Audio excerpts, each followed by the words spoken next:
একাত্তরে আপনাদের ভূমিকা কী ছিল? জামায়াতের উদ্দেশ্যে রিজভীর প্রশ্ন। পটুয়াখালী কারাগার থেকে মুক্তি পেলেন ভারতের ৩১ জেলে। বিদ্যুৎ খাতের ভয়াবহ দুর্নীতি আমরা রিভিউ করব, বললেন মির্জা ফখরুল ইসলাম আলমগীর। সর্বশেষ জানাবো, ভ্যাট বাড়ালেও প্রভাব পড়বে না নিত্যপণ্যে, বলেছেন অর্থ উপদেষ্টা। এতক্ষণ শুনছিলেন সংবাদ শিরোনাম, এবারে বিস্তারিত। একাত্তরে আপনাদের ভূমিকা কী ছিল? জামায়াতের উদ্দেশ্যে রিজভীর প্রশ্ন। ১৯৭১ সালের মহান মুক্তিযুদ্ধে জামায়াতে ইসলামীর ভূমিকা নিয়ে প্রশ্ন তুলে বিএনপির জ্যেষ্ঠ যুগ্ম মহাসচিব রুহুল কবির রিজভী বলেছেন, একাত্তরে আপনাদের ভূমিকা কী ছিল? আপনারা কোন সেক্টরে যুদ্ধ করেছেন? আপনারা কোন সেক্টর কমান্ডারের আন্ডারে যুদ্ধ করেছেন? বৃহস্পতিবার দুপুরে সিলেটের দক্ষিণ সুরমায় আমরা বিএনপি পরিবার আয়োজিত এক অনুষ্ঠানে বিশেষ অতিথির বক্তৃতায় তিনি এ মন্তব্য করেন। এদিন উপজেলার হুমায়ুন রশিদ চত্বরে আয়োজিত এক অনুষ্ঠানে আমরা বিএনপি পরিবার সংগঠনের পক্ষ থেকে যুব এশিয়া কাপ বিজয়ী দলের সদস্য ইকবাল হোসেনের পরিবারকে উপহার সামগ্রী দেওয়া হয়। রুহুল কবির রিজভী বলেন, একটি রাজনৈতিক দল আমি দেখলাম, এটা আমার কাছে বিস্ময় লেগেছে।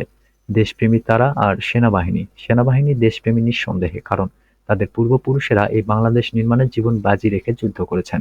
তাই স্বাধীনতার ঘোষণা দিয়েছেন মেজর জিয়াউর রহমান, যিনি অন্যতম একজন সেক্টর কমান্ডার, যিনি স্বাধীনতার ঘোষণা দিয়েছেন। আরও মেজর যারা ছিলেন সেক্টর কমান্ডার সেই সময়, পরে তারা জেনারেল হয়েছেন। অনেকেই তারা রয়েছেন পরবর্তী পর্যায়ে। আমরা দেখেছি জনগণ যখন অত্যাচারিত হয়েছে, সেনাবাহিনী জনগণের পক্ষে অবস্থান নিয়েছে। এমনকি ২০২৪-এর যে গণ অভ্যুত্থান, সেখানেও উজ্জ্বল ভূমিকা রেখেছে। বিএনপির এই কেন্দ্রীয় নেতা বলেন, আমি সেই রাজনৈতিক দলকে বলতে চাই, ইসলামপন্থী সেই রাজনৈতিক দল।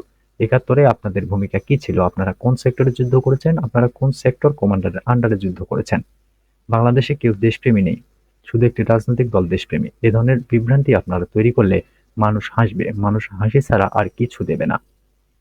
রিজভী আরও বলেন, আমরা খবরের কাগজে দেখতে পাচ্ছি জুলাই আগস্টে হত্যার বিচার ১ বছরের মধ্যে সম্পন্ন হবে। আমাদের অন্তর্বর্তীকালীন সরকার অধ্যাপক ইউনূসের প্রতি আমাদের প্রত্যেকের শ্রদ্ধা আছে। কিন্তু এই সরকার তো সর্বজনীন সব গণতান্ত্রিক রাজনৈতিক দলের পক্ষের সরকার। শুনলাম জুলাই আগস্টে যারা মারা গিয়েছেন বা অত্যাচারিত হয়েছেন শুধু সেই সব হত্যাকাণ্ডের বিচার হবে, ইলিয়াস আলীর বিচার হবে না, চৌধুরী হারুনের বিচার হবে না, ১৫.৫ বছরে যারা ক্রসফায়ারের শিকার হয়েছেন তাদের বিচার করবেন না। আমরা জুলাই আগস্টের মহিমান্বিত আত্মত্যাগকে শ্রদ্ধা জানাই। তাদের হত্যাকারীদের যেমন বিচার হতে হবে, ঠিক ১৫.৫ বছর গণতন্ত্রকে উদ্ধারের জন্য যারা অকাতরে জীবন দিয়েছেন, যারা নিরুদ্দেশ হয়ে গিয়েছেন, তাদের জন্য বিচার হতে হবে। পটুয়াখালী কারাগার থেকে মুক্তি পেলেন ভারতের ৩১ জেলে। বাংলাদেশের জলসীমায় অবৈধভাবে মাছ ধরার সময় আটক ভারতের ৩১ জেলেকে পটুয়াখালী কারাগার থেকে মুক্তি দেওয়া হয়েছে। বৃহস্পতিবার সকাল ১০টায় কোস্টগার্ড দক্ষিণ জোনের কাছে তাদের হস্তান্তর করা হয়। পটুয়াখালী জেলা কারাগারের সুপার মাহবুব আলম এ তথ্য নিশ্চিত করেছেন। ভারত-বাংলাদেশ বন্দি বিনিময় চুক্তির আওতায় এই জেলেদের ভারতের কাছে হস্তান্তর করা হবে। আপাতত তারা কোস্টগার্ড দক্ষিণ জোনের হেফাজতে থাকবেন। গত ১৬ অক্টোবরে বাংলাদেশের জলসীমায় অনুপ্রবেশের অভিযোগে ৩১ জেলেকে আটক করে নৌবাহিনী। তাদের বাড়ি ভারতের পশ্চিমবঙ্গের দক্ষিণ ২৪ পরগনায়। কোস্টগার্ড দক্ষিণ জোনের মিডিয়া কর্মকর্তা লেফটেন্যান্ট সাকির আহমেদ বলেন, মৎস্য সম্পদ সংরক্ষণ অভিযানকালে ভারতীয় ৩১ জেলে বাংলাদেশের জলসীমায় অনুপ্রবেশের অভিযোগে ১৬ অক্টোবর নৌবাহিনীর হাতে আটক হয়। পরে তাদের কারাগারে পাঠানো হয়। আজ ভারত-বাংলাদেশ বন্দি বিনিময় চুক্তির আওতায় তাদের মুক্তি দেওয়া হয়েছে। সাকির আহমেদ আরও বলেন, বাগেরহাট জেলা কারাগারে ভারতের আরও ৬৪ ভারতীয় জেলে বন্দী রয়েছেন, যাদের মুক্তি প্রক্রিয়াধীন। তাদের ট্রলার চলাচলের উপযোগী করে মুক্তির প্রক্রিয়া চলছে। ততদিন তারা কোস্টগার্ডের হেফাজতে থাকবেন। ভারতের কারাগারে ৯০ বাংলাদেশি জেলে বন্দী রয়েছেন। তাদের মুক্তি দেওয়ার প্রক্রিয়া সম্পন্ন করছে ভারত সরকার। বাংলাদেশি জেলেদের মুক্তি প্রক্রিয়া সম্পন্ন হলে দুই দেশের জলসীমানায় বন্দি বিনিময় চুক্তির মাধ্যমে ভারতীয় জেলেদের ছেড়ে দেওয়া হবে। বিদ্যুৎ খাতের ভয়াবহ দুর্নীতি আমরা রিভিউ করব, বললেন মির্জা ফখরুল ইসলাম আলমগীর। শেখ হাসিনা সরকারের সময় বিদ্যুৎ খাতে ভয়াবহ দুর্নীতি হয়েছে। ক্ষমতায় গেলে আওয়ামী লীগ সরকারের আমলে হওয়া বিদ্যুৎ ও জ্বালানি খাতের সব চুক্তি পুনর্বিবেচনা করে পরবর্তীতে প্রয়োজনীয় ব্যবস্থা নেবে বিএনপি বলে মন্তব্য করেছেন বিএনপির মহাসচিব মির্জা ফখরুল ইসলাম আলমগীর। বৃহস্পতিবার রাজধানীর গুলশানে বিএনপি চেয়ারপারসনের রাজনৈতিক কার্যালয়ে সংবাদ সম্মেলনে এসব কথা বলেন তিনি। আওয়ামী লীগ সরকারের আমলে বিদ্যুৎ খাতের ব্যাপক দুর্নীতি নিয়ে এই সংবাদ সম্মেলনের আয়োজন করা হয়। এ বিষয়ে লিখিত বক্তব্য উপস্থাপন করেন বিএনপির স্থায়ী কমিটির সদস্য ইকবাল হাসান মাহমুদ টুকু। মির্জা ফখরুল বলেন, রাজনৈতিক তর্ক-বিতর্কের কারণে আওয়ামী লীগ এক ধরনের সুবিধা পেয়ে যাচ্ছে।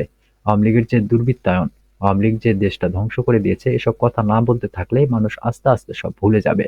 বিএনপির স্থায়ী কমিটির সদস্য ইকবাল হাসান মাহমুদ টুকু বলেন, বিদ্যুৎ খাতে ম্যাজিক দেখাতে গিয়ে আওয়ামী লীগ মানুষকে সর্বশান্ত করেছেন। তিনি বলেন, বিদ্যুৎ খাতের সব জায়গায় দুর্নীতি হয়েছে, কোনো জায়গা বাদ নেই। সংবাদ সম্মেলনে বিএনপির স্থায়ী কমিটির সদস্য নজরুল ইসলাম খান বলেন, গত 15 বছরে বিদ্যুৎ খাতটা তারা ব্যবসার খাত বানিয়েছিল। তাদের দুর্নীতির বোঝা এখন জনগণকে বহন করতে হচ্ছে। এই বিদ্যুৎ উন্নয়ন টেকসই নয় এবং যে কোনো সময় মুখ থুবড়ে পড়বে। এ সময় বিদ্যুৎ সংক্রান্ত সব চুক্তি উন্মুক্ত করতে অন্তর্বর্তী সরকারের প্রতি আহ্বান জানান নজরুল ইসলাম খান।